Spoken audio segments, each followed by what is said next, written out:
Well, hi, everyone. Those of you who know me well know that I love to start on time. But I also love to welcome people as they trickle in, and I know there are a lot of folks who are busy studying for exams. In fact, the environmental AP exam is tomorrow morning, which is why some of the younger people might not be here tonight. But I'm really glad that all of you are here. And for those of you who don't know me, my name is Cindy Elder. I'm the Executive Director of the Barrington Land Conservation Trust. And so on behalf of the Board of Directors of the Land Trust, I'm really happy to welcome you to the third event in our 2026 Learning Series. So this event is really about the next generation. And in that spirit, one of our future leaders, Sid Gupta, will be introducing our speaker. Sid is a founding member of our student stewardship team, and he is the chair of our Student Advisory Council, and he is one of the most thoughtful people I've ever met. He's also going to Columbia next year. Woo! I just found that out tonight. We've been waiting. But before I hand the mic over to Sid, I want to just take a moment to breathe. While it rains outside or while it's shining, we're drawn here into this comfortable space to think about what it means to steward the earth. And aren't we lucky to be living among the Pokanoket people, the original stewards of this land that we inhabit? They continue to inspire us to forge a closer relationship with nature. I'd also like to take a moment to thank the Barrington Public Library for partnering with us on the Learning Series. And I want to give a big shout out to our major sponsors, Gunnis Financial Services, Bank Newport, and Prickly Ed's Cactus Patch Native Plant Emporium. Boom. They all make it possible for us to offer the Learning Series to the public at no charge. So now, please help me welcome Sid Gupta, who will introduce our speaker. Right. Hello. Okay. Hello, everyone, and welcome to the latest event in the Barrington Land Conservation Trust Learning Series. It is so wonderful to have you here. I'm Sid, and I'm a senior at Barrington High School. Over the past 4 years, I've had the privilege of witnessing the many amazing ways that the younger generation can be environmental advocates, whether it's spending hours knee-deep in a marsh or presenting at a national conservation conference. The Barrington Land Conservation Trust's student stewardship team has proved to me that youth can have an impact. As the next generation, we will inherit the earth, and we share part of the responsibility to protect it. And that's why I'm so excited to introduce our speaker for today, Meera Subramanian. She is an award-winning freelance journalist who writes narrative nonfiction about home in the personal and planetary sense, and in a time of climate crisis. Her work has appeared in publications such as Nature, the New York Times, and the New Yorker. She is a National Geographic explorer, and she has received numerous grants and fellowships. Today, she'll discuss her new graphic novel, A Better World is Possible, Global Youth Confront the Climate Crisis. We are so lucky to have her here today, and without further ado, I'll let her take it away. Thank you. Thank you so much. Can everybody hear me okay? Yeah? Thank you, Sid. Thank you so much for that nice introduction. Thank you, Cindy, for having me here in Barrington. I have actually never been here before, and it's really beautiful. I should have come way earlier and just roamed around. But we're here because the planet is warming a little bit. So I'm gonna share some stories about how this book came to be and take you through a little jaunt through the book. And then we're gonna also have some time to do maybe a little activity and definitely time for questions and answers at the end. So if you have any questions looming, just hold on to them and we will have a chance for that. So as Sid said, I'm a freelance journalist. I've been doing this for 20 years. Lots of trying to translate science for a wider audience, but still I write stories that have like Latin names in them, that might have parts per million dropped in there, like a lot of kind of scientific stuff as well. And then it's also pretty lonely being a journalist. You know, I have the fun time of going out and reporting, and I've been very fortunate to go travel and go out and meet people and talk to strangers and get their stories. But then a lot of the writing process is pretty solitary, where you're just kind of staring at your computer by yourself. And so I'd written a book about India like about a decade ago, and then in 2020, right before the pandemic, locked us all down, I ran into a friend of mine, Danica Novgorodoff in New York City, and we had both lived there at one point. And I asked her what she was working on, and she said, "Well, I got this book deal for a graphic novel for a young adult audience about youth climate activists." And Danica, just to pause and tell you about her, she's so amazing. She's such a talented artist. She's in Louisville, Kentucky now, but she illustrated Jason Reynolds' Long Way Down, which is an amazing, amazing book. She did one about the naturalist Alexander von Humboldt. She even did an album cover, which I think is like super cool, about Bonnie Prince Billy. And so she was working on this book, but she was just really struggling with like, how do I write the story? Like, I'm not like a narrative writer. I don't really know how to put it together. And also, I'm trying to learn about climate science, and I am like totally overwhelmed. I'm like finding all these facts, and I'm sort of terrified, and I don't understand everything. I don't understand how it all fits together. And I was like, I do story and I do climate science. Like, maybe we should let's team up. And so that's what we decided to do. So like, what do you need to make a good story?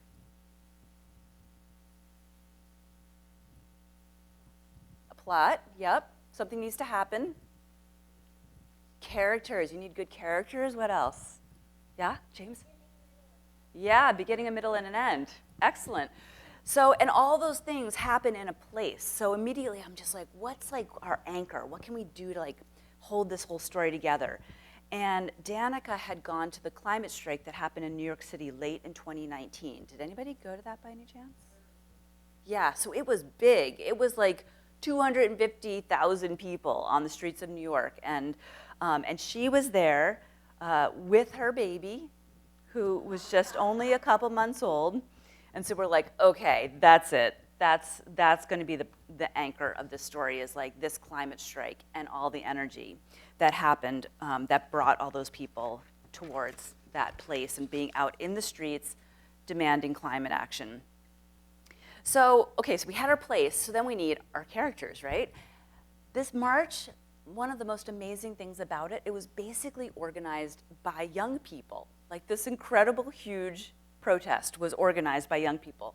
So I'm like, we're gonna find those young people. We're gonna find out who they are and what led them to be there. And so to do that, I just kind of put on my reporter's hat. There was actually a YouTube video of this event, so I watched the whole thing, wrote down every person whose name was introduced, did a lot of searching through archives of newspapers and magazines to figure out who was talking to the press, who were the leaders, because there's the people on stage, but we know that there's all these people that are behind the scenes also making that stuff happen. So through all that, we kind of got a long list of people. We started reaching out to them, and we sort of winnowed it down to 4 people who we just felt like really represented a nice diversity of all different things. One of them was Shia Bastida. She's from Mexico, from central Mexico. Her mother is Chilean, from the Mapuche people. Her father is Otome Toltec. She grew up in Mexico, and her family had moved to New York City. And then a second person was Jamie Margolin, who is from Seattle, where you are going next fall. Jamie Margolin, her mother is from Colombia, and then her father is Jewish, but she grew up in Seattle. And then the third person was Rebecca Subnam. She is from Bangladesh. Her family, too, had moved to New York City, was really into arts. And then the fourth person was Shiv Sohn, who is from New Jersey, and his parents were both immigrants from India. So these 4 young people, we talked to them on the phone, we interviewed them, we read about them, and just basically learned about all their stories, and that was what gave us like the ground, all the infrastructure that we were going to work with to build this book. Now I'm just going to pause and just say, like, writing a book is like, it's a process, as Cindy knows, and other authors in the room. It's a process, so it took us a long time, and the way that Danica and I collaborated was basically that I wrote the whole manuscript before she ever lifted up her pen, because, right, she doesn't want to like redo these paintings. All of the work that she did was like, she did digital lines for the outlines of the pages, and then she hand watercolored every single page. So it took me years to write it. It took a while to get it all like fact checked and everything just like absolutely for sure right. And then only then did she start the process of drawing, and that took another year and a half or so. So it took a long while, but it was a really fun process and fun to have us both just constantly bouncing ideas back and forth with each other. And it was really fun for me. It was like a new puzzle. Instead of writing these like long narratives, I think narratively, so I think in stories and think in scene, but how do you make that really condensed down into a comic form that really captures everything that you want to say?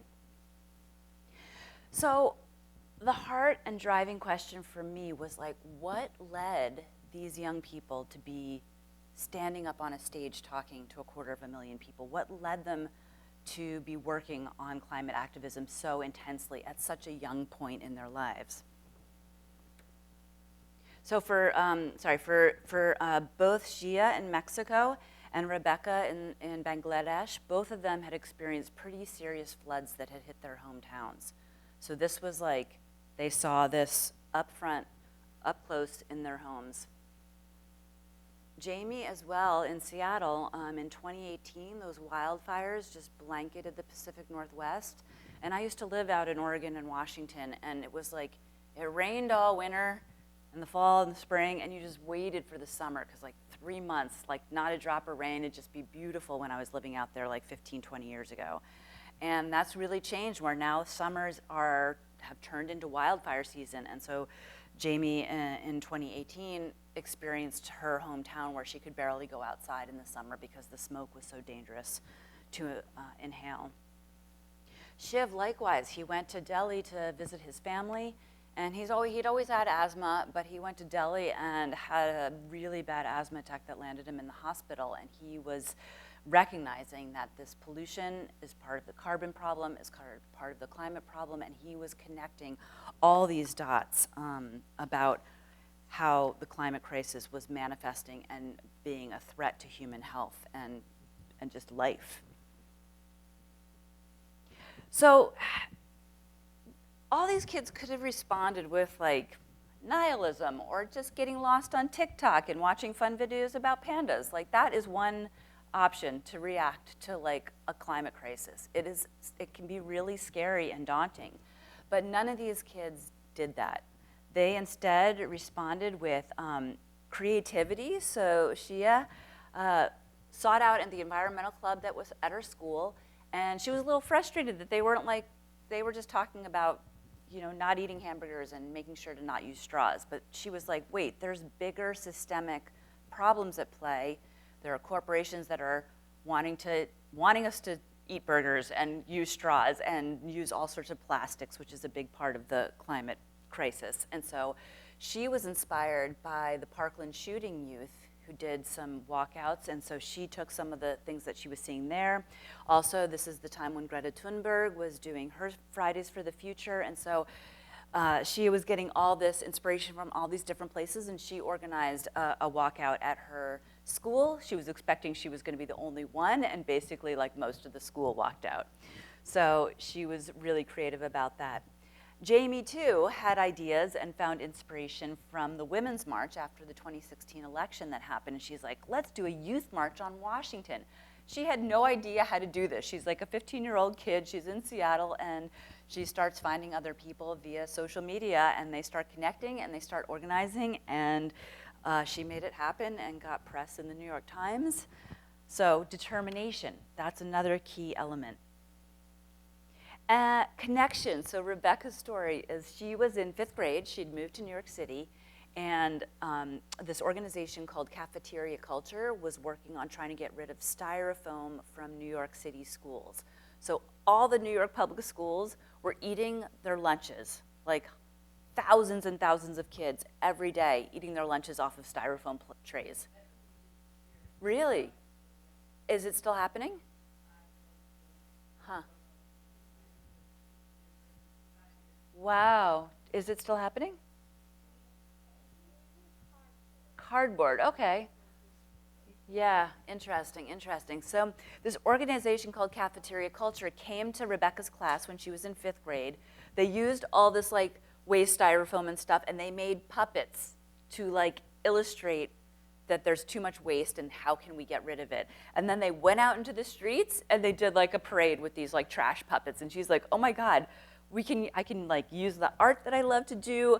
We can build community and find connection by going out and raising awareness all at the same time. Like it can be fun to do some of this work. It doesn't have to all be like sacrifice.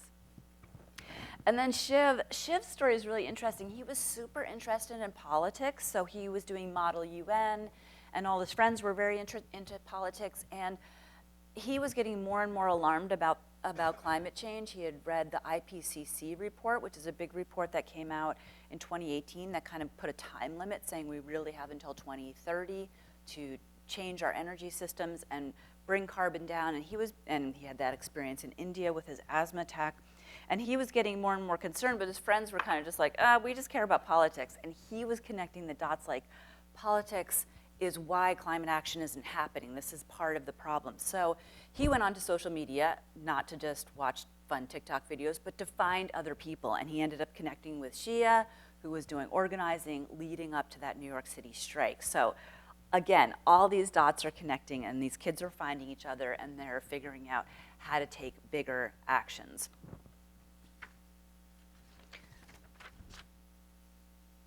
So the heart of the book is the stories of the kids, but then we also wanted to address that struggle that Danica herself was having as an adult of like, wait, what is climate change? And so we did this kind of device where Danica and I didn't really want to be in the book at all. We just wanted it to be about the kids, but then we realized we were being too coy. So we have like little bits of our stories about how we came to care about this issue as well. But then we also have like what we called in the script, we called mini Danica and mini Meera. And we'd have like, Danica be like, wait, what is climate change? I'm gonna call up my science journalist friend. And so we have these like little characters to help us guide us through these interludes that explore all the different aspects that go on around climate change. So one is the actual science, like what is happening? This is basically like carbon dioxide is a greenhouse gas. It's totally natural. I am expelling it right now. Trees are using it right now. It's in the ground from everything biological that has died in the past, and that is a very natural cycle. But back in 1769, which I just drove into Barrington, I think this was founded 1770, is that right?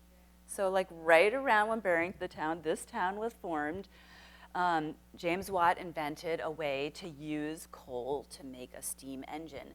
And that kicked off a transformation of how humans related to energy around them. And parts of the world started rapidly transforming from an agrarian society to an industrial society. Instead of like picking up a shovel to dig a hole, you build a machine that runs on fossil fuel like coal, oil, or gas to dig that hole. And so everything just started speeding up. Sometimes it's called the age of acceleration, but all of that just meant that carbon dioxide that was being burned and put into the atmosphere just went up and up and up. And so that has tipped the carbon cycle really out of balance. And weather is up and down. Cold winters, hot summers, weather goes like this, but climate is what the average temperature is over time. And for about 10,000 years, kind of like all of human civilization that we are known and we're comfortable with, that all evolved in this period of time when the climate has been very steady, and we are now tipping that out of balance. It's a little bit like the Earth has a fever. So even if just a few degrees can make a big difference. And carbon dioxide now is higher than it's been in a couple million years. The biggest change is the rate of it happening. It's happening so quickly that it's very difficult for plants and animals, including us, to adapt to changes that are happening really, really quickly. We explore some of the climate denialism that happens. You know, this bottom image is like if you look at all the scientific papers and say who is questioning what's happening, it's like, one scientist out of 99.9. And so we try to capture all those things visually and bring home the real point that people need to recognize now is that climate change is happening now. It's happening where we live, and that it is caused by the activity of humans. A lot of people, like Yale does a lot of climate surveys, and most people, 70% of the world recognizes that climate change is happening. Here in the US, it's like about 2/3 of the people recognize that it's happening. But a lot of people still in their minds think, oh, it's polar bears, it's somewhere far away, it's somebody else, but that's really changing. Unfortunately, one of those things that's changing it is extreme weather, which we're all beginning to experience on a really personal level. It's bringing extreme weather and climate change home into our backyards. Another interlude explores religion, which is something that's usually really left out of the climate science and climate change debate. And it seems like it's a really important missing part of the equation. Like religion shapes so many people's lives. It shapes how we think about the world. It invites us to, it draws on stories from past generations. And so it basically invites us to think about what we owe future generations. It's not just a technological issue. Sometimes people just think, oh, windmills, technology, will find something to solve it. But making the decisions to support certain industries and not others is a political decision. It's a moral decision. It's an ethical decision. And so religion is a really important part. And we highlight all the different, it might not be the majority of all the people within the religions, but within every faith around the world, there is a component of people who believe that, it's God's creation and we're here to protect it. And then there's a section that I kind of insisted on. Maybe this is the wonky science journalist in me, but I like the whole chronology of what we knew and when is I feel like you could just spend time with this with this timeline and have really fun of, doing your own connecting the dots. We talked about James Watt in 1769 inventing the steam engine, but also that we knew the basic physics and the chemistry of what would happen if more carbon dioxide is released into the atmosphere a really long time ago. Eunice Newton-Foote, she's a women's rights advocate and a scientist, and it was 1856 when she did an experiment that basically showed more carbon dioxide in the atmosphere, more warming, a really, really basic one-to-one relationship. Other things that we show in this is that learning how to understanding how to make electricity out of wind turbines, windmills, or solar cells. When do you think that happened? Anybody want to make a wild guess? When? You're right, the 80s, the 1880s. Yeah, 1880s. It's this is not a new technology. This is. Yeah, exactly. Yeah, exactly. The first cars were electric. This is, it's not new. They were, fighting wars in the Sahara Desert using solar ovens to feed the troops, in the 1800s. This is really old technology, and so the fact that we consider it alternative technology is actually kind of fascinating. In some ways, it was the original. And we also get in, with the timeline, into the disinformation that's happened. So we've known all this information, but then we seem to have forgotten it on levels. Kai, come on in. Hi. And part of that has been a pretty deliberate campaign by big oil companies. The whole concept of public relations actually started back in 1914 with this guy named Ivy Lee. And he was, the Rockefellers were the big company. They were the big oil and gas people in the early part of the last century.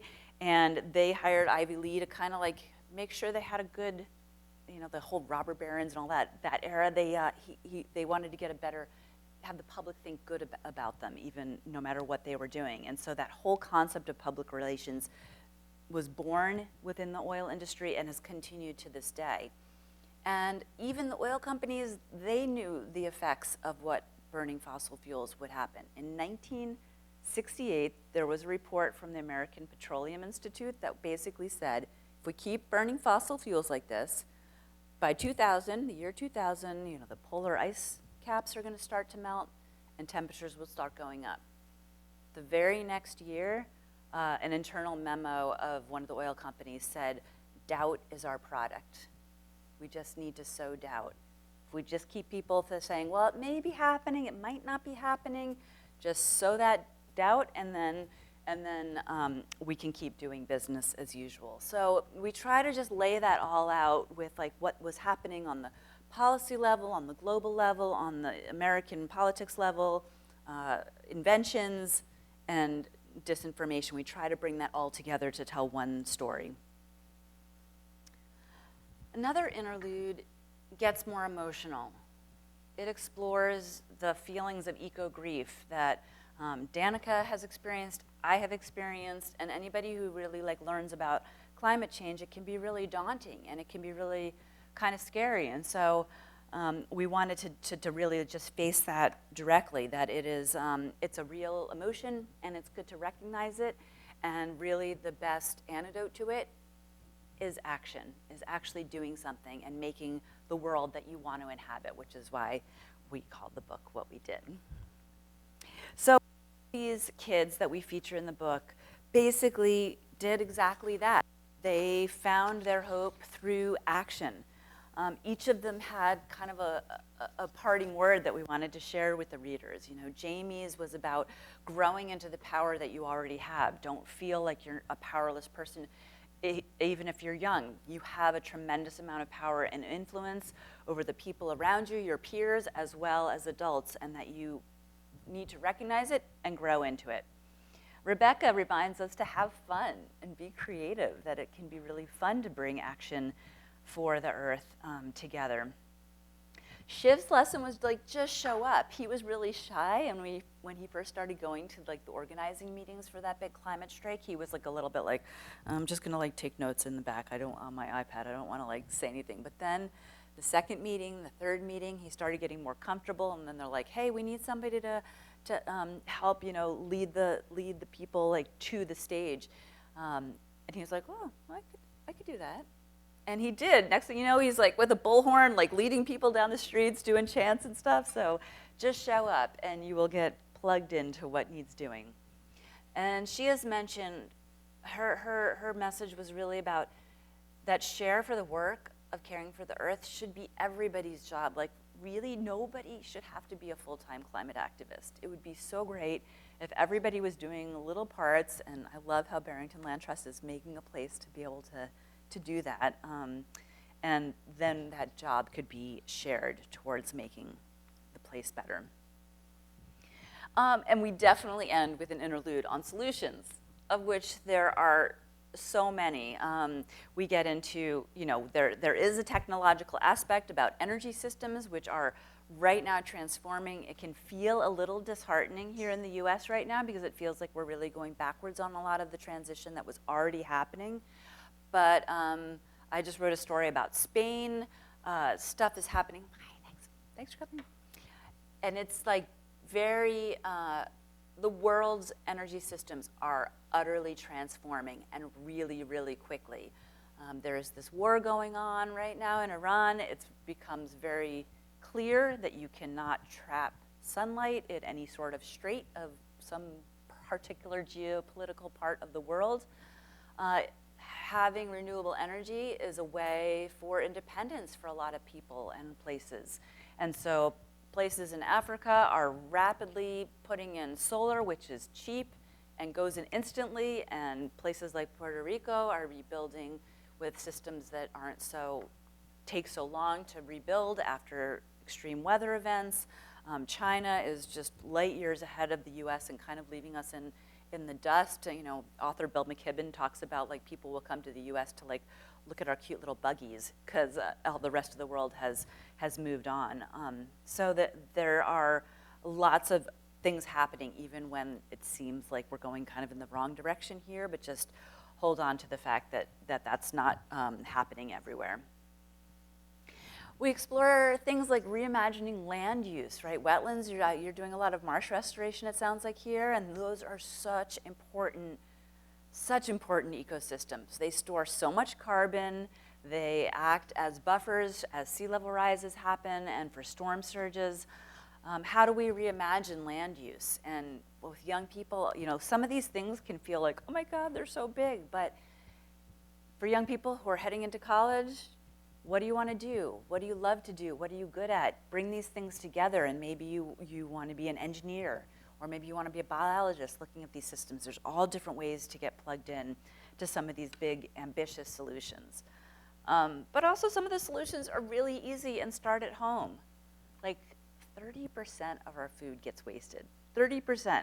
So that's not just like the thing going in the trash or the compost. It is all of the energy that was built into that fruit or that piece of meat or whatever it is, the whole system of it. The fertilizer that might have gone into to feed the crops, the trucks that brought, the tractors that were in the farms, the trucks that brought it to market, the car that brought it to your house, the refrigerator that's running to keep it cool the entire time that it's traveling. All of that is embedded energy in that one little piece of food. So as much as you cannot waste food, you're doing a climate action. So Katharine Hayhoe is this wonderful climate scientist and evangelical Christian, and she talks a lot about we can't give in to despair. We have to go out and look for the hope we need to inspire us to act. And that hope begins with a conversation today. So I want us to talk to each other. I'm hoping you can find somebody close to you, maybe who you did not come with, maybe somebody new who you haven't met before, and you can say hi. And I have a feeling lots of people are already doing climate actions, but I hope you can like have a little tiny conversation just for about 5 minutes of something you would like to do. Maybe something you've thought about doing that you haven't done yet, or maybe I've mentioned something that sparked an idea about something that could happen in your community. So, and there's no wrong answers, big, small, anything. You could be like wildly fantastical and ambitious, or just something simple, but yeah, let's take 5 minutes and just chat with each other.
All right, maybe just one more minute. Just close up your thoughts.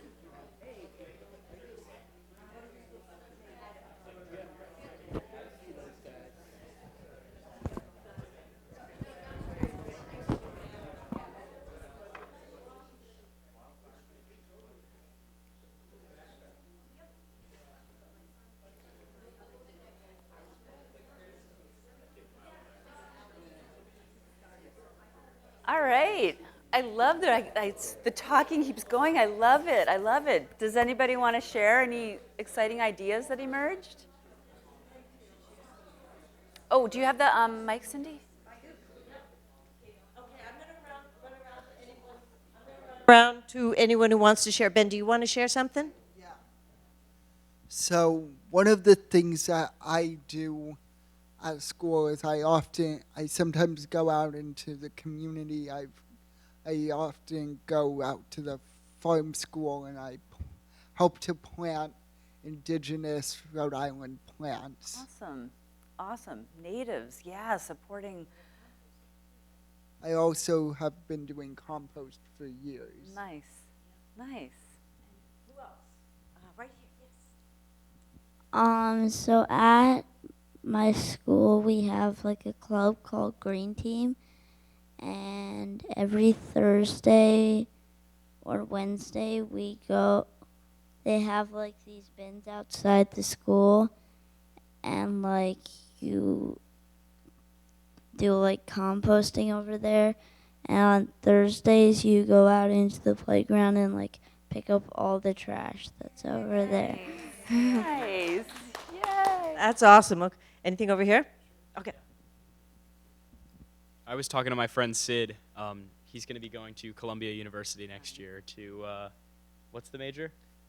It's like, well, two majors hopefully, math and computer science and climate and sustainability, right? And for me, what I was thinking is work in climate tech startups. So trying to use, for example, AI to do better modeling and stuff like that is a really big area that they have. So anything in that where you're using emerging technologies to try and make a difference is really cool to me. Yeah. And then JP's going to UW.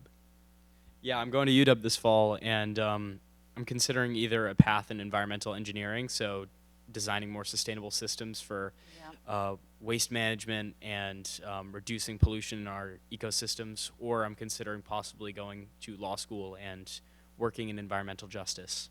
That's excellent. Yeah, working on those systemic changes can be so great because it just makes it easier to do all the little things, you know? Everybody kind of is just going about their life, so how can systems work better for people and planet at the same time?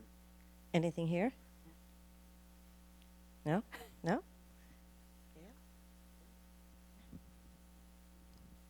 We were just talking about starting young with the kids and how important that is, and how just anything from composting to just being aware of at the farm school or at home too is just made a big difference. And we can see that with the youth. Yeah, yeah. Oh, hold on a second, Elliot. Let me come over to you.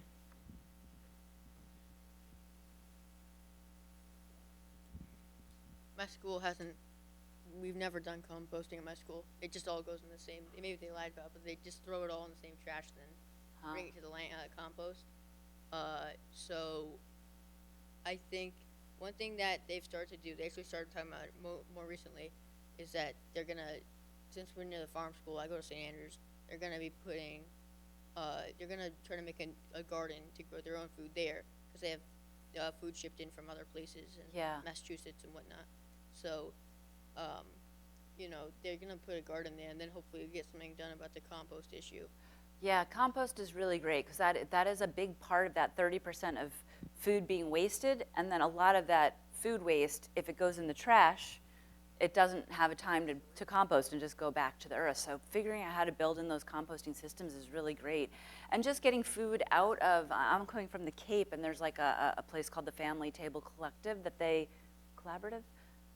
an organization that basically is helping divert like food that is no longer pretty at Whole Foods, but is totally still fine, and getting it and they use that kind of food. I actually just did a panel with a student up in Waltham, and she, as a teenager, was working with the town to figure out how to get food that to divert it from the waste stream, food that was still good, and working on getting it to people who needed it in the town. And she was working on that in her own town in high school.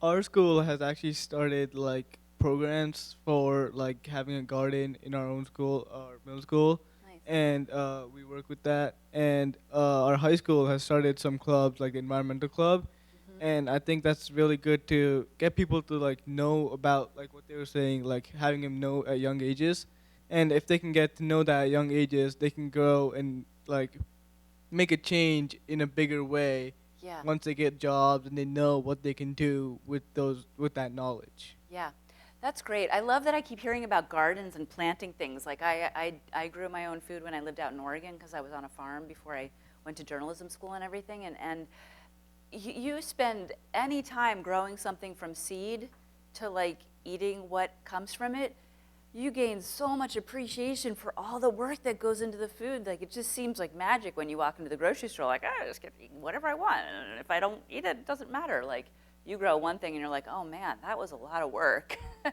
You really recognize it.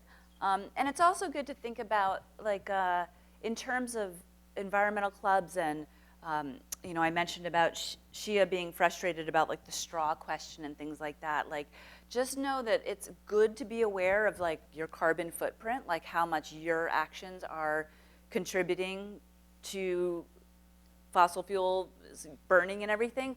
But also, we do live in a system, and there all that mis and disinformation that I mentioned.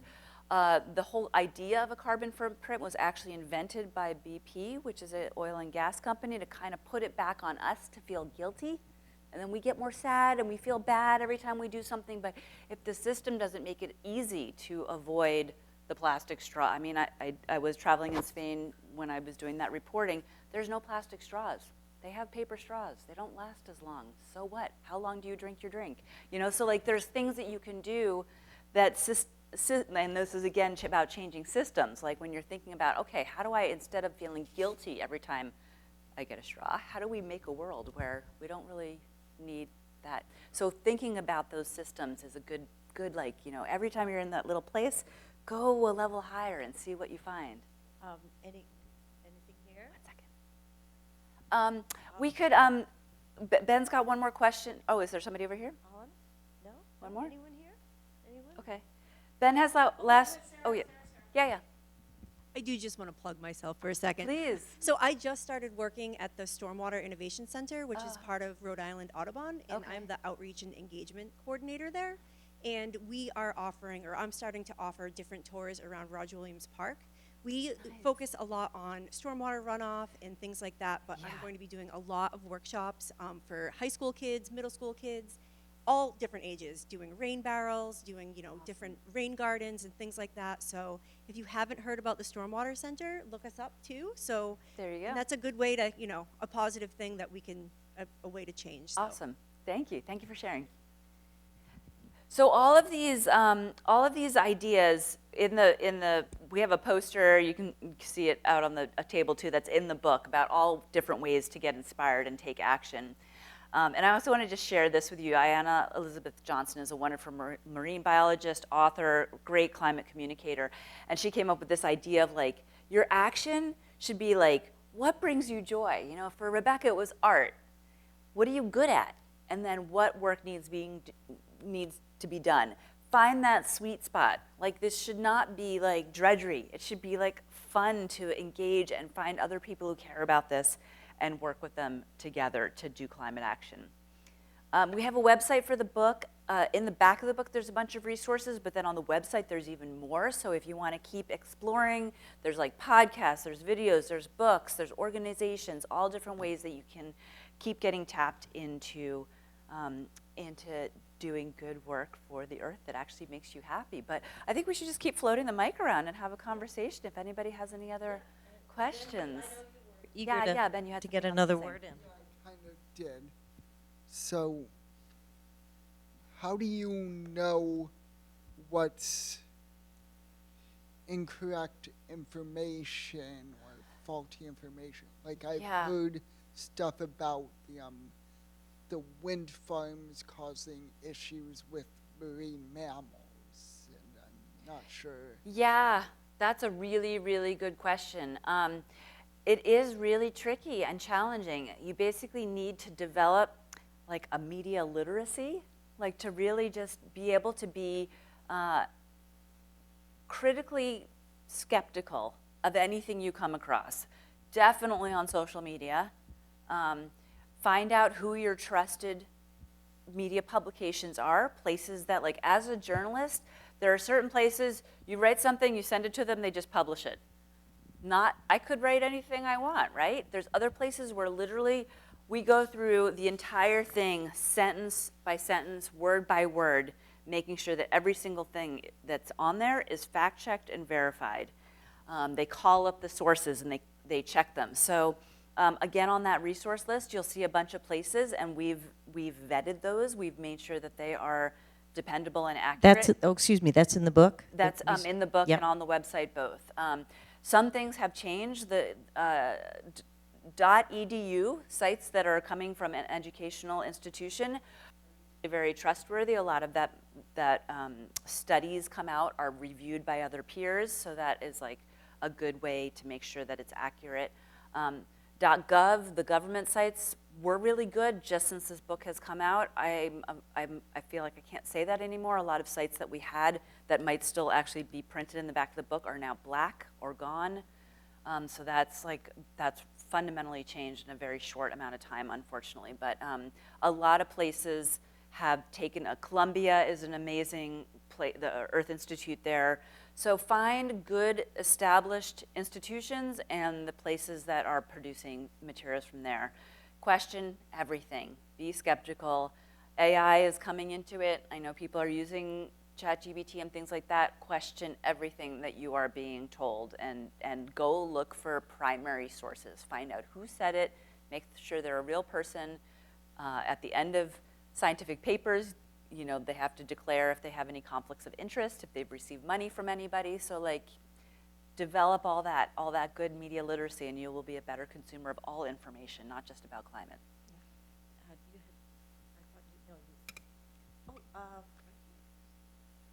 You can go first. Thank you. So a question for you. Yeah. Are you vegan, and do you believe that veganism is a real solution to sustainability, or do you think that it's more of systemic issues that we need to face other than changing our personal habits with stuff like that? Food is a big thing. It's a huge part of the carbon, of just global, I mean, just again, everything, the embedded energy that is in a pound of beef versus a pound of beans is substantively different. I can't remember off the top of my head. So I actually do lean vegan, but I am not strict. I'm like a flexitarian. You know, I do love food. I love travel and culture, and food is often a way to connect with people, and so I try to like balance that out, and not, because sometimes it's just really hard. But if there are options, that's what I go for. I just picked up something at Plant City, which is really nice. When, you know, again, I was a strict vegetarian for like 7 years in my 20s, and that was like the era where there was like whole swaths of the country that the only thing you could eat was a dry baked potato. Like it was, and that has fundamentally changed. So, but thinking about what you're eating does help, but also it shouldn't be torture. So if you really, really just love meat and want to eat higher on the carbon thing, find out something else. Again, going back to like what brings you joy. Don't make yourself miserable for the climate fight, because then you just can't sustain yourself. So it's that balancing act. Thank you. It's a good question. How many, like, are there like any more like very major ways that you can help the environment that maybe like I could do? Yeah, I mean, you know, one of the biggest things is just letting people around you know that you care. That's a huge thing. So when I said that there's like, Yale University has been doing interviewing people for a long time and figuring out what people think about things. And while like most people are worried about the climate, only like half of them ever talk about it. So then if nobody else is talking about it, you're like, well, am I the only one who cares about this thing? And then you kind of feel like lonely. But if you say, like, I care about this thing, somebody else is like, oh, I care about that thing too. Like, that's how change happens, is like everybody's like, oh, we care about this thing. What can we do to make it better? And so even just sharing, that's something you can do at any age, and you have the power to do that. Meera, I'll just add to that. Jack and I and Ben were talking about just the importance of getting outside. Yeah. And being in nature, and get out on a rainy day, get out on a cold day, get out on a beautiful day, grow something, just participate in some way. Just get outside and enjoy the beauty, because that is, that falling in love with nature is a part of where action begins.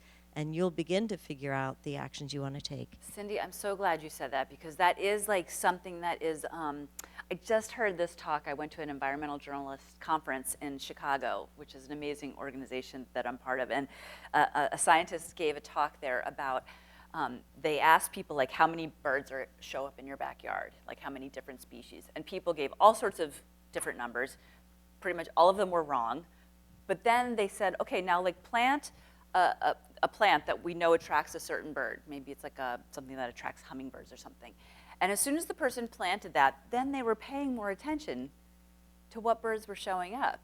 And then, so that didn't like suddenly change biodiversity for like the world, but it changed their attention to it. So you just do one little thing, and then you're like, okay, it's like you're planting that seed. You're paying attention to that thing. And then when your neighbor comes over and is like, oh my God, there's a hummingbird on your bush, like then they get excited, and they're like, oh, maybe I'll do that too. And then suddenly, and this was like the scientists had studied this and quantified it, and they saw a change in biodiversity in neighborhoods when there were these little things. Again, just talking about it with each other and getting inspired. And sometimes the littlest thing can be a spark to something else. But yes, getting outside and recognizing the natural world and enjoying the natural world. Like, it's still here. Like, there is a lot of biodiversity loss that we explore in the book, but there's a lot right here. So like loving it and enjoying it is part of it. Thank you for bringing that up.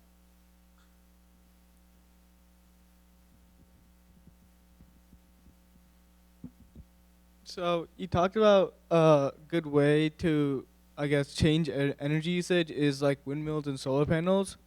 But I've heard things that are like it takes up a lot of space and it uses more workers and energy than it actually gives, and it actually reduces like biodiversity in the places that it's put in, because it like takes down forests and like marine life and stuff. Yeah. So what do you have to say about that? Yeah, so I've studied that a lot, because when I wrote the book about India, one of the big chapters was about wood cook stoves. Most of India at that point was still using, like, women were cooking over open fires, like, and still, to this day, billions of people around the planet are still cooking over open fires. Women are going and collecting biomass and burning it. It's super bad for air pollution. It's bad for human health, for the women and children who are usually around those fires. So I wrote a whole chapter on that. And the end of the chapter was kind of like, what we need is like induction stoves, which are very efficient electric stoves. And in India, you could get them just like a single burner. You know, you wouldn't have to buy a whole big stove. You know, powered off of renewable energy. So I was like, that's the solution. And I wrote that in 2016.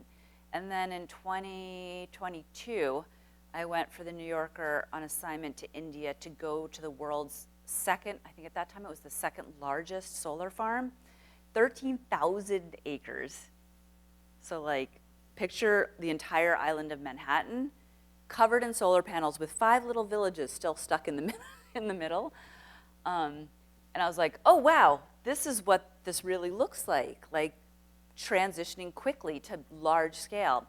And so that's what actually led me to the story in Spain, where I was looking for like, how can we get these, can we find places where like the people and the biodiversity are taken into account in putting in these systems.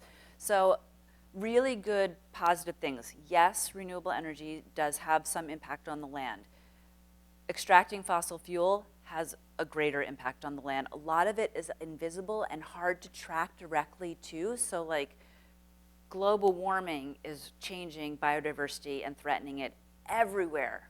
But you can't just like, you know, a bird runs into a wind turbine and dies, and you're like, the bird died. But you know what? Birds are dying everywhere because they arrive and the seasons are out of whack and there's no caterpillars out yet. Like there's all these, so it's a very difficult thing to quantify, but there are also ways that you can put in renewable energy systems in places that are already impacted. Like, so rooftop solar, great. You've got this flat roof up there, it's not doing anything, put solar on it. Balcony solar is something they're starting to do in cities where people can put it right on their balconies, plug and play.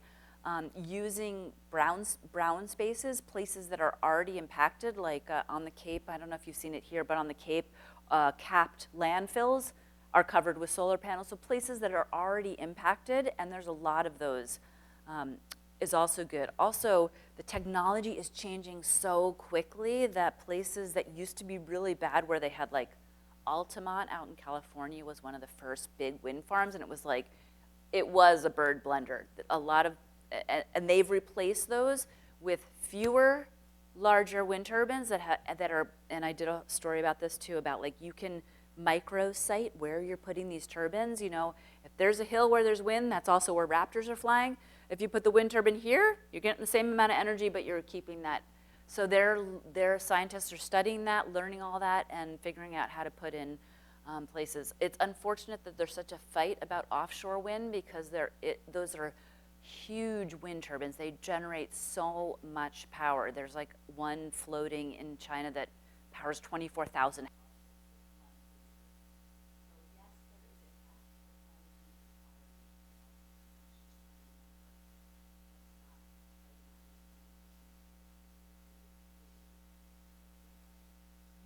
So I'm thinking that maybe what we do is take questions out at the table out there. Meera Subramanian is selling her wonderful books. If you know someone in your life who's a young person, wants to be inspired, I encourage you to get one.